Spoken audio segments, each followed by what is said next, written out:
build a dish around it. You know what I mean? I want to take kind of like beef shin and I want to slow cook that for like 6 hours. There we go. Amazing, like an amazing ragu. So whilst you cook, the kind of the association with food and really loving food, probably too much, to be honest. I think I'm like a comfort eater. You know, I eat way more than I should, but I really like food. And but I don't like the rest, like the whole like, oh, here we go. This is all you need to do. I don't know. I mean, I know that's kind of a weird thing to say given, my Yeah, past, but yeah. fascinating. What's up, builders? My name's Bobby. And I'm Renier, and this is How Would You Build It, a podcast where we interview South African startup founders, business builders, and tech innovators. And if you like our content, make sure to hit that subscribe, follow us for more, and we'll make sure to bring you the best interviews, unique insights to help you build better and stay ahead. Enjoy the show. I think I spoke to Chris last time. Yes. Like what you guys are doing, there's so much that lines up to make this thing look like it's going to be something massive. I believe it will be, but I found it fascinating. We don't often meet South Africans that are building things that are strategically so nicely aligned. Yeah, man. No, look, it's a look. I mean, I think given the context and like, truthfully, if I were to look at UCook and I would have honestly, like the business has kind of been designed to service a very, very niche, I would say kind of like subset of customers in South Africa.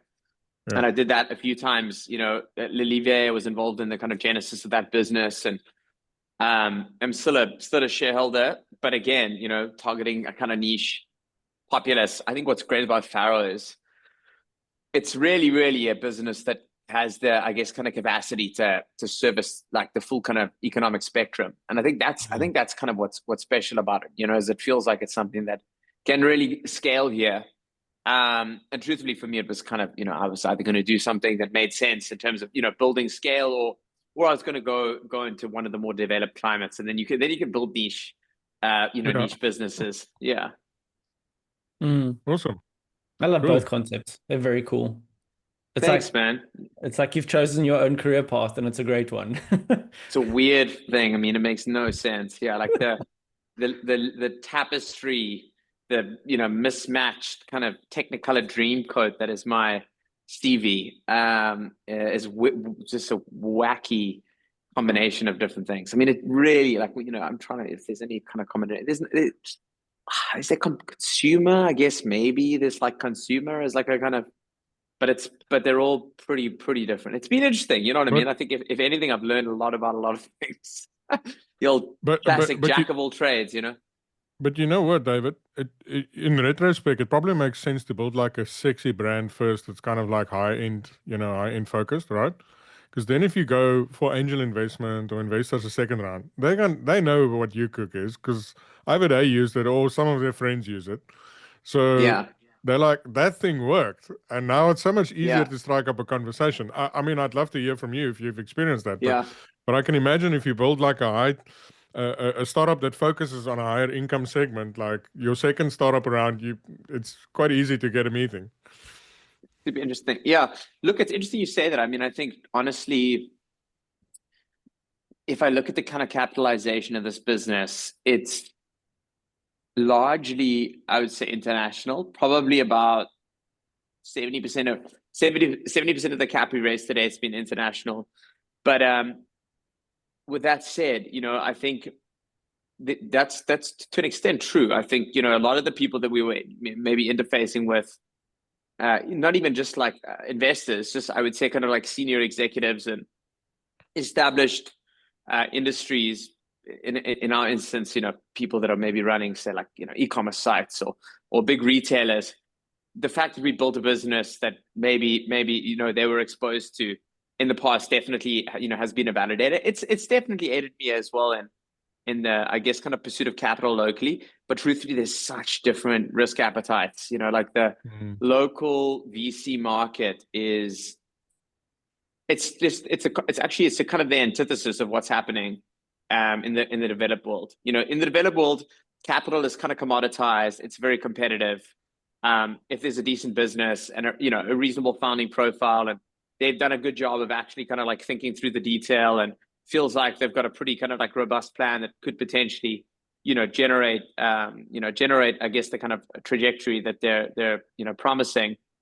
People are bidding on those rounds. You don't just have a startup guy founder that's going, shit, am I going to get the cash? He might end up with 10 term sheets, and then which term sheet do I take? Here, it's the opposite, because we don't have like a kind of the staged-based ecosystem is different.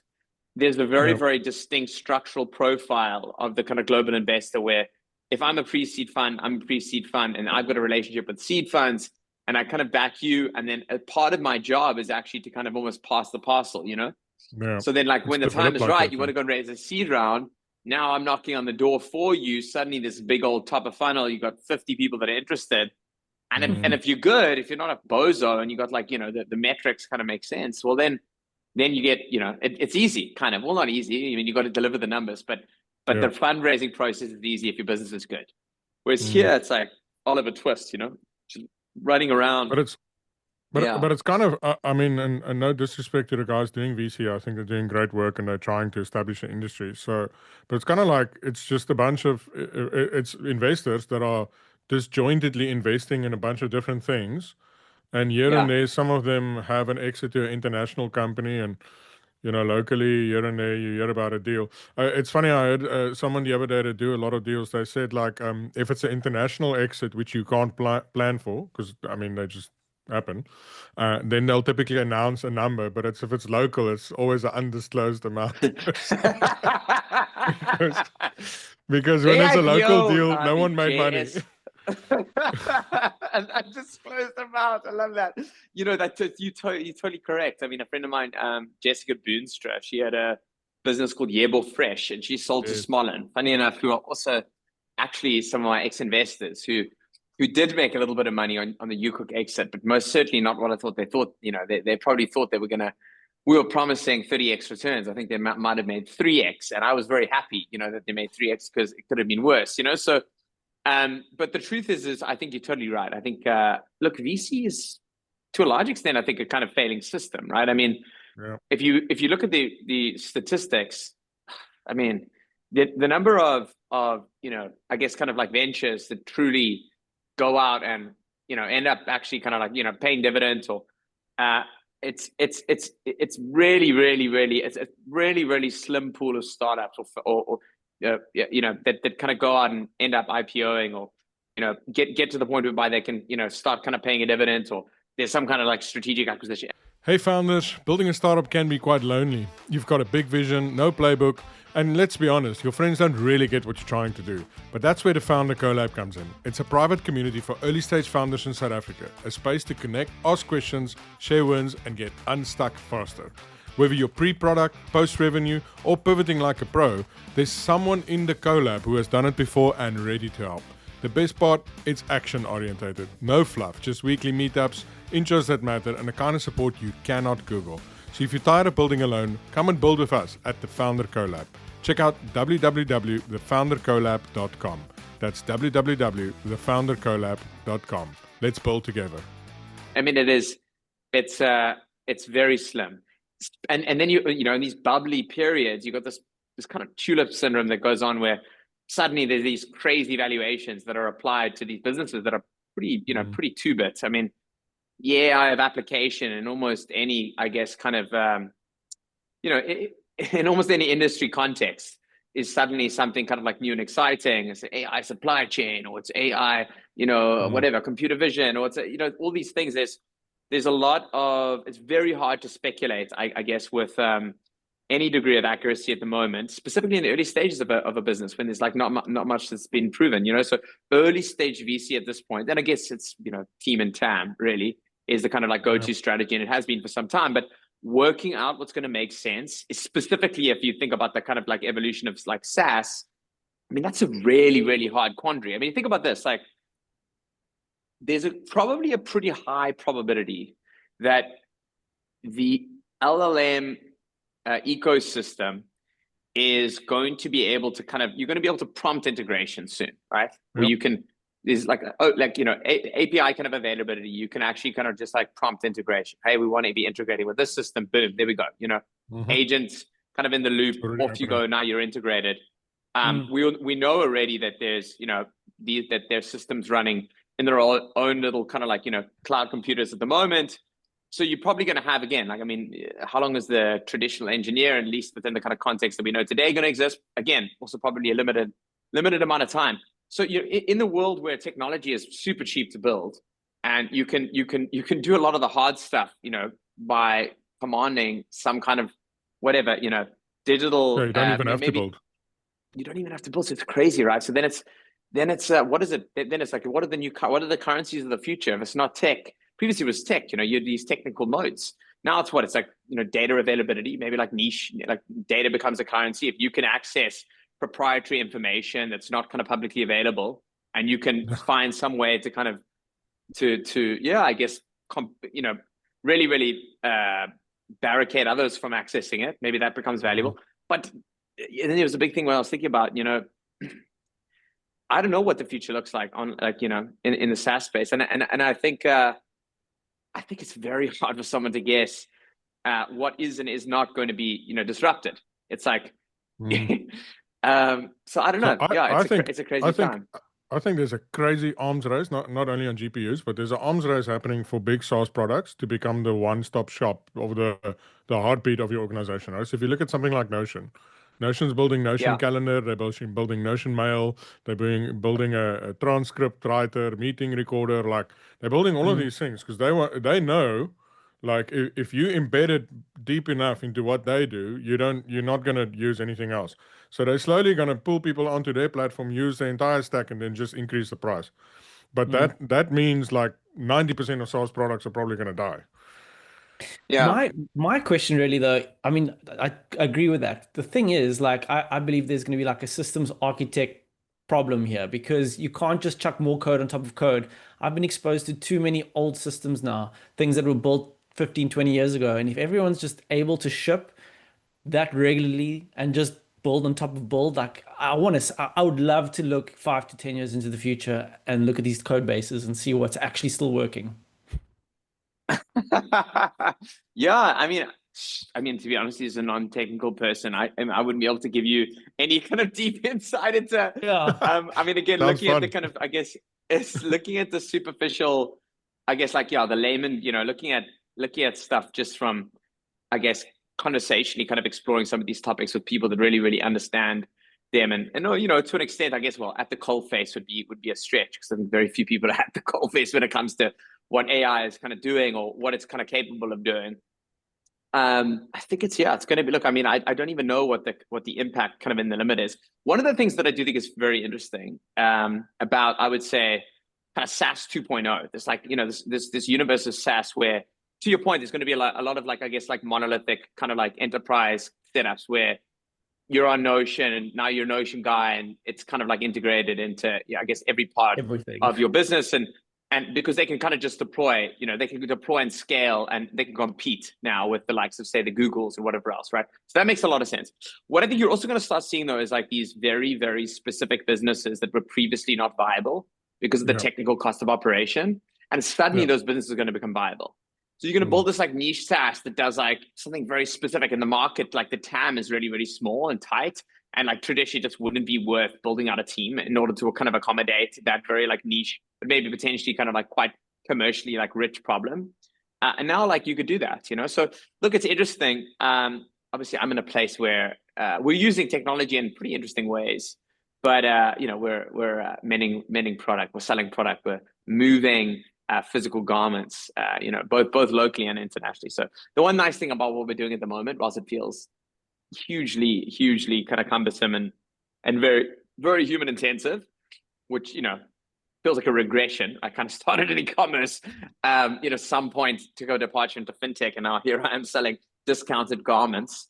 It feels hard to disrupt, you know, hard to do what we're doing, you know, metaversely. I mean, you know what I mean? Like, we're selling clothes. Like, it's a pretty fundamental thing.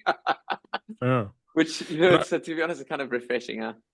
But David, I think you touched on something important. How AI allows you to build a business that was previously not possible to do, but also I think not able to do at such a scale, right? And that's something which you guys are benefiting from. Like, you're implementing technology in a way. I mean, the business you're building now, like 20 years ago, it would have been substantially harder to do. simply because there's things you cannot scale because automations didn't exist the way they do today, like AI, image recognition, all of those things. I mean, how much easier do you think it's building a business like that today, considering the tech that's available compared to years ago? So, I mean, maybe to give you some scope, if I were to look at just like the kind of like application of technology in our business, and I were to just kind of like hone in on the specific context, which is like off-price fashion. I can obviously I can speak with high levels of detail to what those interventions mean to us. I don't know, I think that we do exist in it's quite a unique position that we find ourselves in that if you were to break out and almost kind of bucket what like I guess AI is good at doing, it's good at like processing like unstructured data at scale. It's good at automating decisions at scale. It's really, really good at, I would say, really, really good at predictive analytics, content generation as well. Super, super powerful. I mean, for us, that doesn't really kind of apply. All of the other stuff, though, like all three of those other things exist in a very, very real way in our business, right? So to give you scope, I mean, we processed one container of ASOS product. It came in a few containers, but it was one load, 100, roughly around 100,000 garments, about 97,000 garments. 62,000 garments were unique, right? So 62,000 unique items in that order load. 62,000 SKUs. Holy. 62,000 unique SKUs. Now, like to give you scope, like a developed retailer, and I'm talking about a sophisticated retailer, not kind of a mom and pop shop, is maybe doing 4,000 unique styles a year. So it's 15 years of seasonality in that one offload, right?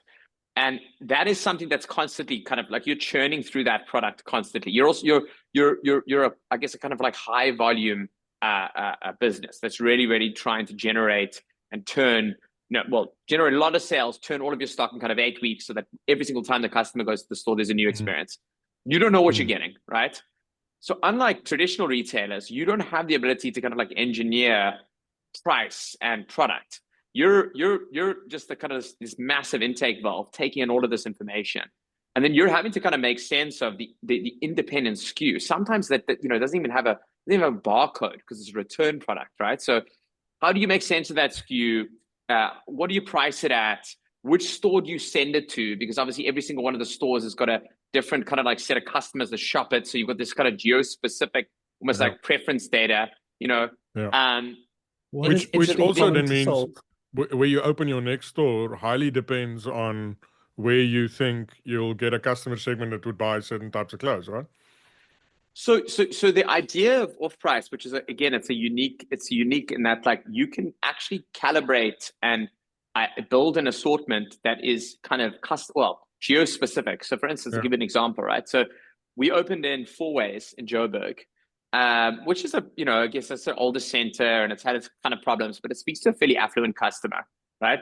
We're also open in Mamelodi Mall, right? Which is very much it's like customer that's earning $400 a month, not upwardly mobile.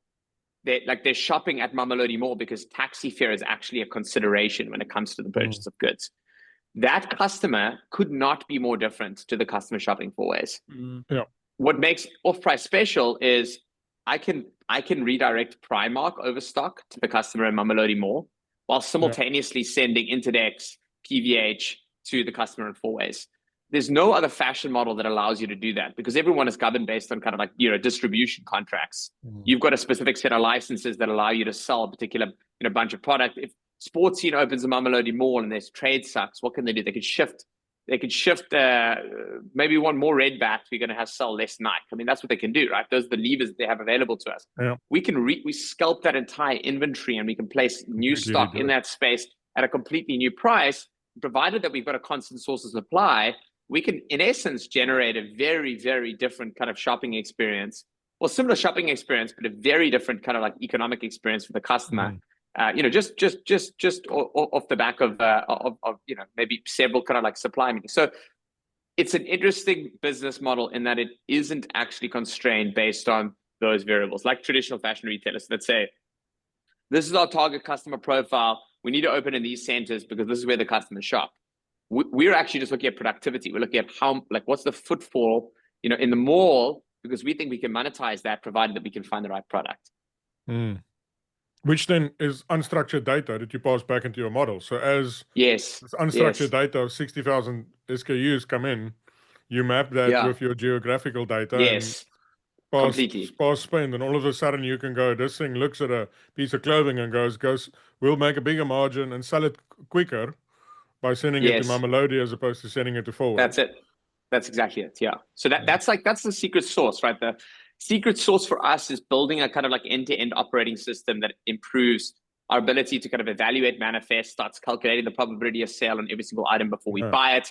Then once those items are purchased, maps those items against the stores that are most likely to sell them, ideally alerting customers before that product hits the store, saying, hey, look, we know that you are actually interested in XYZ because you shop our store. Remember, what's really interesting about off-price is it's probably one of the most data-rich environments in the, marketplaces may be comparable, but again, a lot of the time marketplaces, they don't really control what's on them. Do you know what I mean? So they can't actually, whereas for us, we can control where we send a particular garment. Where does this red Calvin Klein dress, where's it going to be sent to? And that decision is very powerful. It has huge amounts of leverage.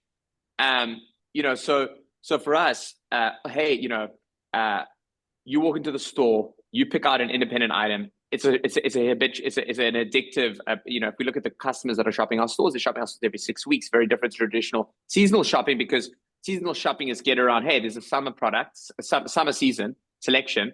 And if you've seen it, you've seen it. Whereas in off-price, every single 8 weeks, there's a new store, right? So you want to come there to see, and if you're deal hunting again, it's this kind of like, behavior that's pretty addictive.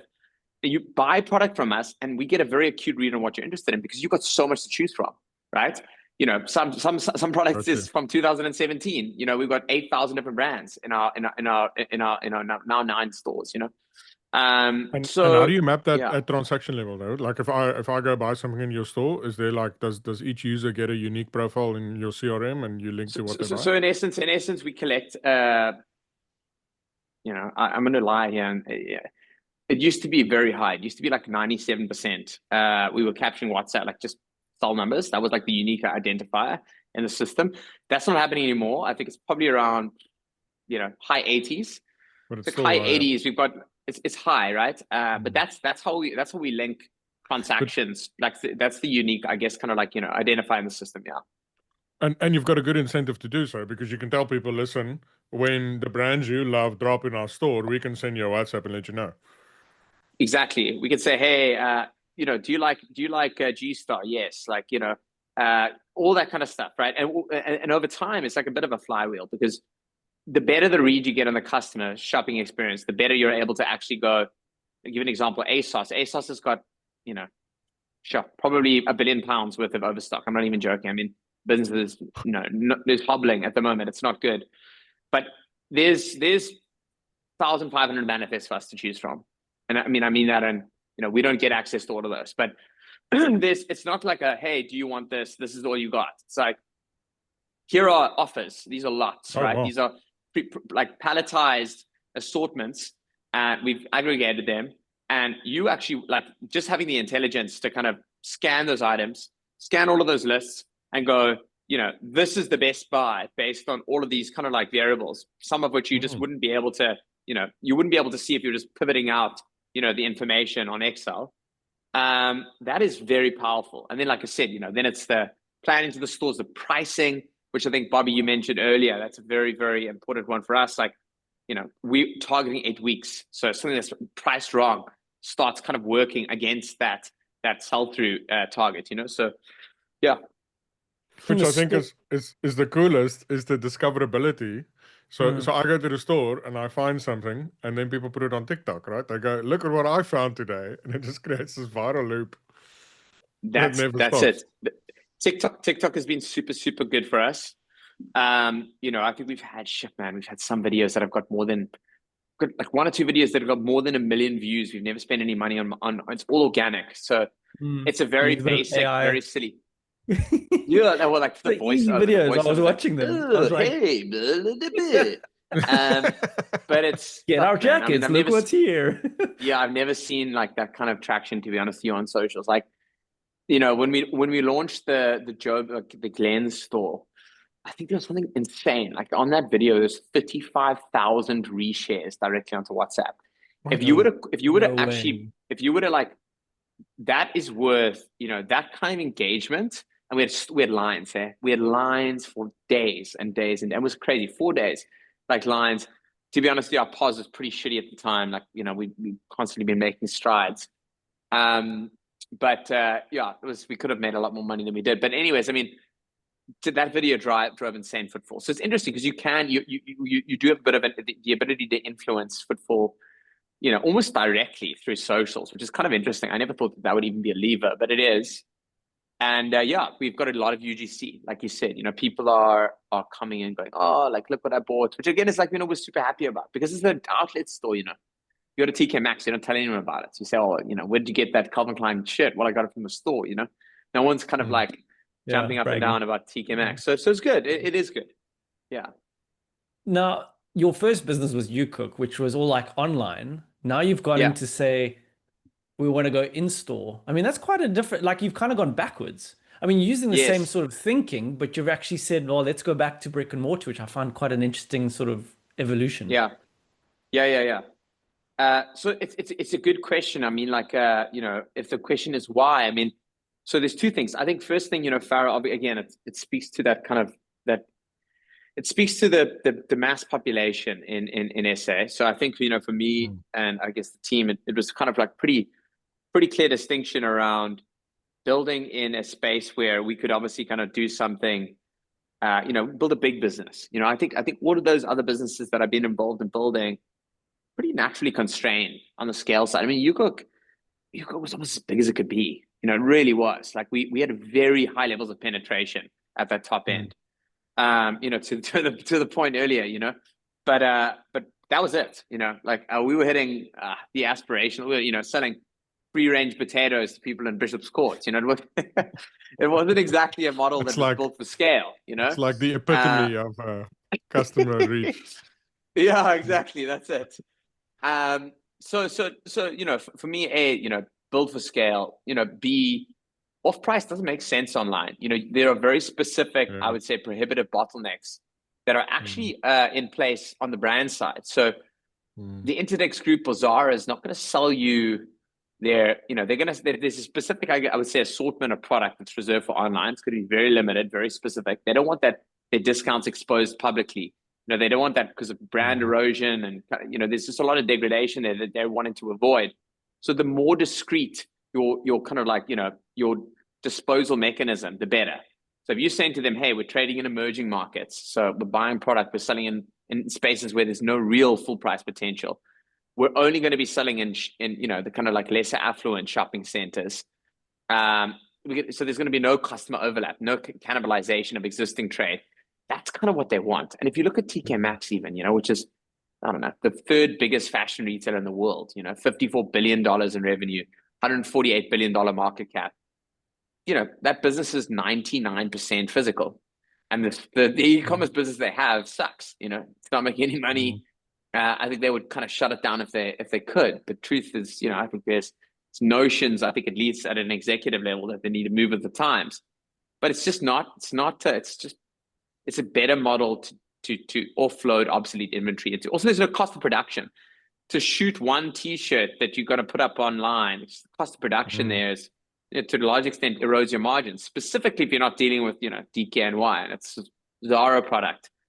So there's many reasons, but I think it's a better model for distribution. And the CAC, I think e-commerce never really got to its potential people thought it would. I mean, it's even like the amount of money you have to spend to acquire customers. Like even if you think about Takealot, I mean, they're still trying to hit profitability at that massive scale. Like, and I think it's because of the CAC. It's like people forget about it. I drive past Spar every day, so I just happen to go to Spar. I don't see Takealot every day. If I forget about Takealot, it's over. They have to pay to get me back. It's interesting, man. I mean, you know, obviously, I think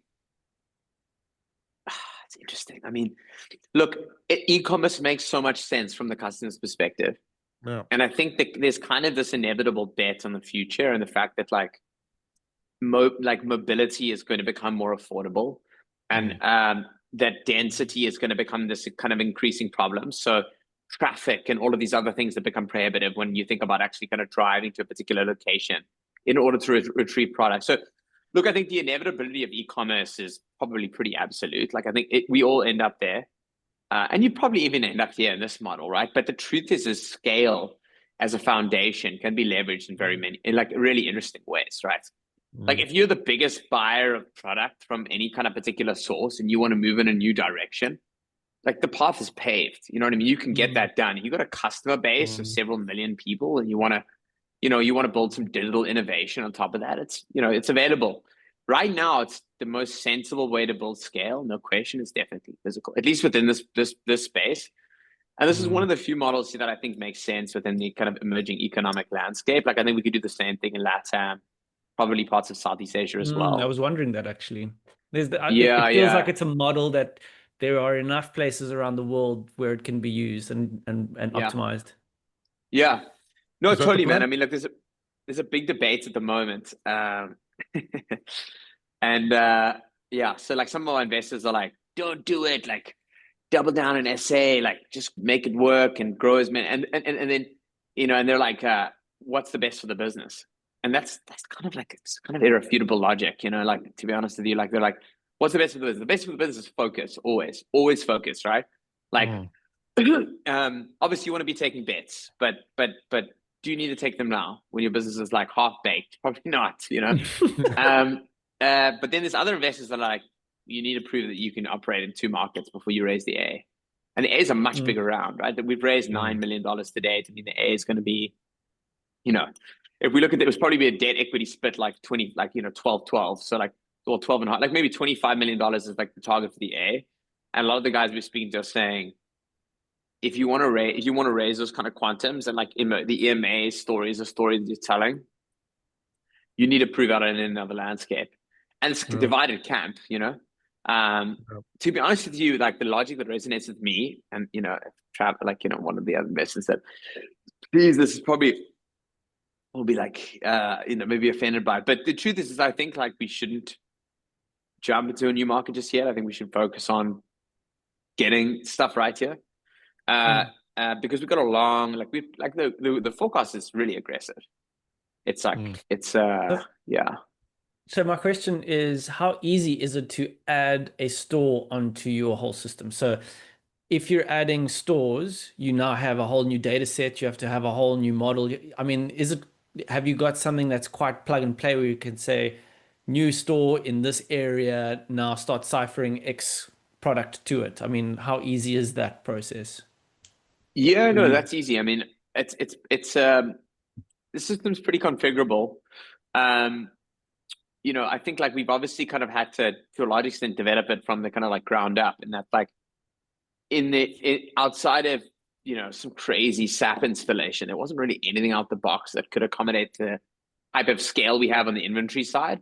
Like we had, I mean, things stupid, right? Like 800,000 unique SKUs like being processed, and we're only a business like 16 months old, so like some like retarded amount of like and obviously we're getting bigger and bigger and bigger. Like I said, the biggest ASOS order that we did recently was, I don't know, had 62,000 unique items in it. So it's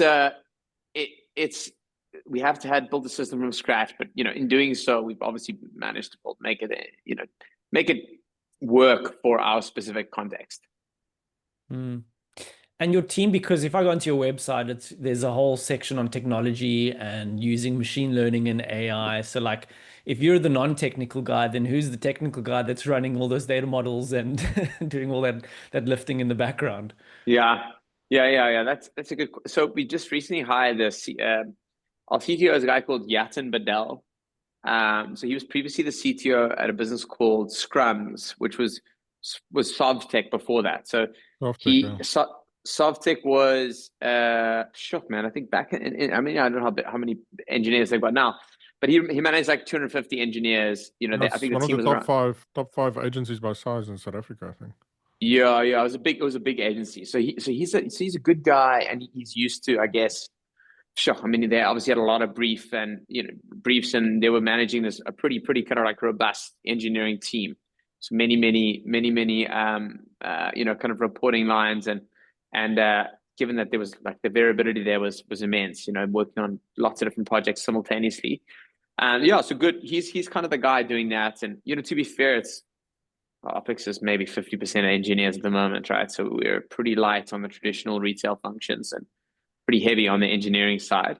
And it's by no means like solved, you know, we're right at the beginning of our journey, really just trying to build the foundations to yeah, I guess take advantage of the incredibly interesting inventory profile in this business. Because I actually think it's an advantage. I think you can, so, you know, it's hard to make sense of, but if you can use it to start really kind of determining the unique identity of every single location that you open up in and how you treat those locations really differently, it becomes very interesting, you know, it becomes really interesting. Yeah. That's what's tickling my brain, is that very question. Yeah. So David, No, before you had yeah. some of the AI and the automation, like how much chaos was there in the business? Oh man, there's still tons of chaos, bro. I mean, it's an early stage venture.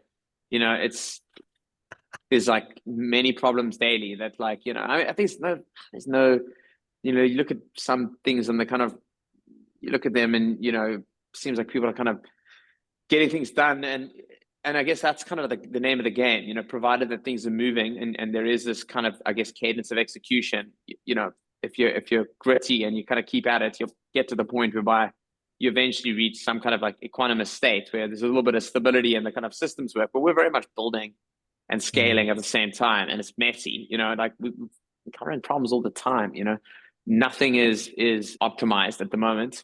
We are very much learning how to do stuff the kind of best way every day. So yeah, it's chaotic. Not even just, you know, pre or post AI. I think it's going to be chaotic for the next few years. But it's good. I think we're learning some interesting stuff. We're learning and we're moving. We're, you know, I think again, we're being pretty agile, which is, you know, one of the few things that we've got, I guess, at our advantage at the moment. Have you brought anyone over from your UCook days to help you with this one? Yeah, I have actually. Katie Barry, who is she's like honorary co-founder, truthfully. I mean, she was my CFO and she was with me, you know, from the garage in UCook, and she's now actually just been promoted to CFO. So she started as helping out, like, we went through 3 finance managers. Just like, you know, people that had much better, I would say, kind of a laugh like that tells me there's a very interesting story there. But anyway, oh man, it's just a bloody, you know, motley crew. It's hard to work with a bunch of just, I don't know, some nutty team. So the, you know, traditional KPMG / kind of Deloitte / you know, it didn't last long, you know. Yeah, so she's been good, and she's now recently become an exco member. Outside of that, no one else, you know. No one from UCook. Yeah. Oh, actually, no, that's a lie. Tunga, he was my warehouse manager, and he's just actually joined us as well. Yeah. Because you made a comment earlier, it's about team and TAM, right? And so I was just curious. I mean, after 10 years of UCook, I'm sure there's lots of scar tissue and school fees that you would want to bring across with you. You know, I haven't had the benefit of existing, I guess, in a specific industry, and like I guess the benefit of like iterative learnings in a kind of like a narrow space where you know, if I had stuck around in e-commerce, and let's say on a fundamental level, if I would have, maybe philosophical level is maybe the more appropriate way to frame it. There's definitely some learnings. I'd say they're pretty obvious things. Like the big ones are, I think, like, truthfully, failure or you know, business kind of ceasing to exist is normally got to do with people giving up. Like normally, you know, obviously, again, there's a whole adage of, you know, don't kick a dead horse, blah blah blah, whatever. But most of the time, it's because people give up. They're actually like, fuck this, like, this sucks. You know what I mean? Like, it happens all the time. You're like, this is shitty. Like, I'm making no money. I'm placing myself under undue stress, like XYZ. You know, whereas I was actually often, you know, failure ends up very often being the catalyst for progress. You know, like, oh, I failed, and you unpack it and you work out, you know, what's kind of, you know, going on, and it could be a micro failure, but it becomes a vaccination against future failure. And I think that's something that I've kind of applied for sure in this business, because it's hard and we fail all the time. You know, again, also, I think like attitude is like something that's absolutely critical. You know, like if I think about like what was special about UCook, no one knew what they were doing. It was all like people that were doing stuff for the first time, and almost the whole organization was newbies that like didn't actually have any real, tertiary kind of credentials or like functional specialization. But what was very impressive was that it was like a very hungry organization, like a lot of people that really wanted to kind of prove themselves, and they had really good attitudes. And for me, that's something that I think is like absolutely like mission critical. Is like qualifying for like the kind of, I guess, human essence that someone brings to the table, not just like what they're able to do, but like what they're, their kind of tolerance level, like what they're, what they're able, what they're willing to put in, right? Is actually maybe the kind of like anyone that's been in a startup will appreciate that. What is your tolerance level of chaos? Yeah, just pain, but yeah, it's interesting. I mean, startups are not for everyone here. Even thinking, fucking hell, like I like someone who knows me quite well. It's like you've got a lot of gray hair, bro.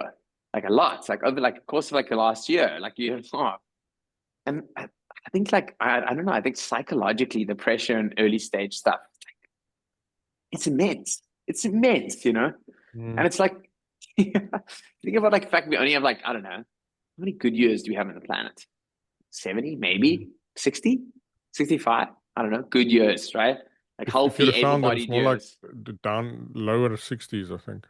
Yeah. So that's, I mean, you spend like some of your best years, bloody, in the straitjacket. You know what I mean? Like, it's heavy. It's crazy. Listen, corporate also wants to put you in a straitjacket. It's just a different version, okay?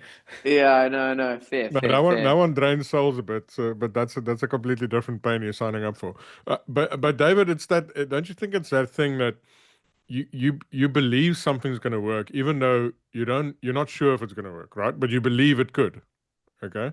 Yeah. And you believe you could figure it out. But then the data and a bunch of people around you and looks you get and feedback you get kind of like challenge that. Even people that are on your side, right? Because they challenge to try and bring new ideas to the table. And then constantly you have to go like, well, is this actually going to work or not? And then you have to convince yourself again, no, we're going to keep trying, right? Yeah. And man, that's the thing completely. that's taxing. Oh my gosh, you're so right. Yeah, exactly. I mean, like, exactly that, right? Like there's always going to be moments where you think, like, what the fuck am I doing? You know what I mean? Like, what am I doing? This is a stupid idea, and I've thought about that so many times during this thing. I mean, oh my gosh, we started in a completely different space doing kind of social commerce, and it was like actually really interesting, right? Like the genesis of this business is very unique in that, like, I'd actually almost like had this weird run, even though I'd like had like problematic periods in every one of the businesses, and it was really tricky, and there was definitely moments where we had to kind of pull together. And I think like the early signs, like onset signs that the kind of business made sense, and almost every other venture that I've been in, and I've been in now, it's my fifth if you count Solace, like, but fourth of this kind of business, the early signs are kind of there in the beginning. You can kind of see it. You're like, okay, like this can make sense. Like I believe that there's light at the end of the tunnel, kind of thing, right? Like that wasn't the case here at all. I kind of like had this like weird naive view that I was just going to be able to like work stuff out, like, oh, I like to work it out, kind of thing, And we like raised $3 million for like which was a big round there in pre-seed, right? One of the bigger rounds in SA at a pre-seed level for social commerce. We're like, okay, we're going to equip people with, independent traders with this digital toolbox and kind of aggregate economies in the back end and allow them to kind of on-sell product without ever having to buy it. And it was like all this like cool shit. It sounded really cool. And it sounded like it was going to make some kind of socioeconomic impact and it's aligned with my like values. But we sucked. We just absolutely sucked. And I never ever felt not once, like, oh yeah, like I can understand like how this works. I can see this working. You know what I mean? Like, I was like, this is terrible, dude. We're variably loss-making on a delivery level. Like, what the fuck is this? Like, how am I going to be able to justify this shit? And every like investor update, I'd be like, yeah, like, and like, I was in my fucking mind, I was like, fuck, bro. Like, we're about to turn the corner. I promise. yeah, I know. Like, really good. Sales are up. We are losing more money because of it. We're still learning. No, man, it was terrible, dude. Oh my gosh. Anyways, like I guess like the kind of like long story short is, yeah, I mean, like, you have those moments, and sometimes you need a change, change course because we changed course and it was a good move, you know. Again, like the narration was quite sensitive. Like I managed to kind of was build this like stepping stone narrative where we were first building our own hubs, like, you know, and then like the hubs became stores. It was like it was like a whole cascade that, you know, I guess kind of gently landed the investors on a new top. And truthfully, they were pretty amazing. You know, they kind of got behind the new and now it's working, you know. But wow, like, you know, feeling like you doubting yourself is definitely a big part of the journey. There's no question. So when did you stop during your UCook? I mean, obviously UCook was also a new venture and you started and it was working. At what point did you start going, oh, maybe I do know what I'm doing. This is actually working out here. Well, I mean, we had a full year to work it out. Like we had a full year to almost like kind of, you know, we were like in the garage for a year, and the garage is like a kind of commercial test, if you will, right? Because you had no money. So we had for a full year, we were like thinking about, oh, like what are the right categories that are going to kind of like unlock value at a kind of consumer level? Like what are some of the kind of go-to-market strategies? If we don't have any money, like, okay, it's going to be about partnerships, it's going to be about leveraging existing kind of like culinary authorities in order to say, you know, almost kind of like expedite the whole equity kind of equation. And how do we build, you know, how do we increase the perceived value of the product? Oh, it's going to be about, hey, we're going to, you know, target these very specific customer profiles. Presto Princess, do you want to give us 600 bottles of pesto? We'll put them in this bag, and it's going to be amazing marketing for you. We had all this time to think through these like interesting ways in which we could kind of scale and grow this while there was no pressure, there was no money in the system. And then when we got investment, because we were fucking around at 25 boxes for a year, you know, doing nothing, I was working 2 wedding jobs at the time. We had this on ramp that then felt very, you know, felt like a success overnight, but we had thinking about ways in which to make the model work for a long time, you know. So it was it was lucky, you know. If we'd got that money day one, it wouldn't have been like that, you know. We probably would have spent most of it and fucked it up, you know. So it's also an interesting learning in that, like, test cheaply, you know. Like if I look at yeah.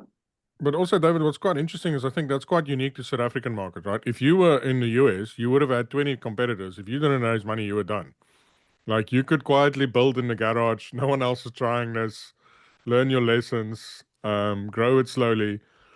Whereas overseas, it's much more competitive. Yes. It is more competitive, but I think this is I mean, on the news side, think about this, right? The African context is probably the most difficult context to build ventures in. There's actually only really been 2 categories of venture that have even worked here, right? There's kind of been fintech and sports betting. Like nothing else really has stuck at all, right? Everything else sucks. 3: casinos, sports betting, and fintech. Yeah, so like I would say like betting, gambling, and fintech. And fintech is kind of gambling as a category. It's the same, like, and they feed each other. Yeah, and then there are these isolated examples of these amazing guys that go out and build like these kind of one-off businesses, like the Cordell at like Carry First, or the, you know, who's the dude that's doing that like edtech startup in Nigeria. I mean, there's like very specific founders that manage to succeed despite like very clear, like overwhelming odds. Like look at that whole like B2B supply chain, social commerce industry. I mean, the capitulation there was fucking insane. Sorry, I'm swearing a lot, but it was crazy, right? Like you had like, I don't know, a few $1 billion poured into that space. Like most of those businesses are dead. And the ones that aren't dead are like a fraction of the size they were. And they're hyper focused on like, I don't know, a very, very niche segment of customers that are kind of profitable. But like they've been like these innovation, oh, this is like going to be interesting. And then it's not. So whilst it's easier here to compete, it's very hard to truly be innovative in this market. It really is, right? And I think that like actually like what we're doing now is kind of what the best way to do it is either get into fintech or gambling, or pick an existing industry and find a way to evolve it in an incremental fashion, right? Find a way to be 10% better. And that's interesting, you know, but it's hard otherwise, man. It's a tricky climate. Yeah. I was thinking today, actually, like, you know, do corporate in South Africa actually want startups to succeed, right? Now, you hear a lot of people talk about that, but why would they want startups to succeed? It's just more competition. It's just, no, it's ridiculous. Of course, when they're comfortable making profits and they're growing and their shareholders are happy and their incentives and bonuses are looking good, why on earth would they want small business to succeed? They don't. And if you look at what's you know, happening in that's quick commerce, like quick commerce, think about it, right? Bottles acquired by Pick and Pay, Zulzi, was it? It was Woolworths, right? That bought Zulzi, or was it Checkers? I can't even remember, right? But there was this quick commerce burst, came Yeah. out, guys were trading, and like a year later, each one of them had been acquired by a corp. You know what I mean? So like, yeah, there's no independent yeah, left there. no independent left, man. I mean, it And when happens you hear in what happens almost every in sector. corporate, there's zero innovation there. It takes one person to pause anything happening. So anything that had something spicy or innovative or cool, it just dies a slow death. Do you know what it is, man? Do you know what it is? It's misaligned incentives. Yeah. That is it. Yeah, and that's share price, Misaligned baby. incentives. Share price It's speaks to business as usual, not to innovation. well, do you know what's really interesting? Actually, if you think about this, right? Let's use this. A very interesting kind of anecdote because it was a discussion that I recently had. So, a friend of mine, and I'm not going to use his name because, you know, I don't know, maybe he wouldn't want me to use his name, but his business got acquired by corporate. You guys probably be able to work it out, anyways. Got acquired by big corporates, and you know, we had kind of come up. He was a bit before me, but we were starting to kind of come up at the same time, and he was also in e-commerce, you know. Anyways, he ended up being kind of, I guess, acqui-hired into this kind of corporate for a little bit of time to, I guess, run the business, you know, post part of the earnout. You know, it was a time-bound earnout, so you had to be there, but you know, it didn't have any economic impact. And it was a big corporate, right? Big business, you know, a few thousand people. And he said, I've never in my life experienced, it's a completely different ecosystem. It's completely political. Mhm. Independently, my efforts and kind of like energetic input can't move the needle. So like, I'm not incentivized to do it because I can, you know, I can apply myself 110%, and the impact's going to be like negligible. It's just not even. It's going to be like a rounding error. It doesn't matter, right? I'm going to be my incentives are actually geared around trying to show up as useful in the eyes of my kind of direct line manager, and that's all that matters. It's almost like risk mitigation. Okay, that's what we speak about. What you guys are talking about there, risk mitigation, much more important than true innovation, because true innovation is risk. What happens if it fails? If it doesn't happen, who gives a fuck, right? That's not part of my job description. So why would I do it? Doesn't make any sense. Risk mitigation. Oh, like, you know, I got this job. I'm ultimately just going to make sure that people think I'm doing a good job. That's right. That's the full extent of what I'm incentivized to do, right? You're not incentivized to take risks, to place bets. Why would you do it then? Doesn't make any sense. Doesn't even make any sense for your personal strategy. And if you are innovating, the chances are that the innovation is some kind of, you know, it's a small scale kind of innovation, and there's going to be some kind of incremental impact. And that was fascinating to me. I thought, shit, you know, in my business, if I'm innovating, or if I'm kind of pushing for some kind of change, that change can double the size of my business. Yeah, you know, it's almost betting the farm on every move to double the size. Yeah, no, it is. Yeah, so look, I mean, it's hard, right? It's a very, very tricky thing. You almost do need to build these offshoots where you have these kind of separate innovation arms. I think that's what Checkers did quite well with kind of ShopRite X. Is I know to what extent is it a branding endeavor versus, you know, I don't actually know, the inner workings. I know Neil Schrader, I think he's a smart guy. I don't know to what extent they've got autonomy, right? But the way in which it's branded is really interesting. It's an interesting idea to go, okay, well, look, we know that we're going to constrain you naturally, and you know, we don't want to be taking risks. That's not kind of part of our organizational DNA, because the kind of collective consensus of all of middle management is like risk aversion, right? So actually, we're going to build out this kind of innovation function that sits outside of the organization. It's incentivized to take risks. It's incentivized to take bets. So you have to do that actually almost in order to innovate, right? It almost becomes this behavioral kind of barrier. I feel like this is a podcast all on its own, but I think we're going to need to wrap up. This has been probably one of the most raw and to the point episodes we've had. So David, thank you. Cool, man. Awesome, guys. Thanks for having me. There was no formalities. It was like, let's go. Let's go. Yeah, love it. Okay, lekker. Awesome. Cool, guys. I will figure out how to edit and close this off. But David, thank you very much. Cheers, guys. Thanks, David. Cheers, gents. Bye. Ciao.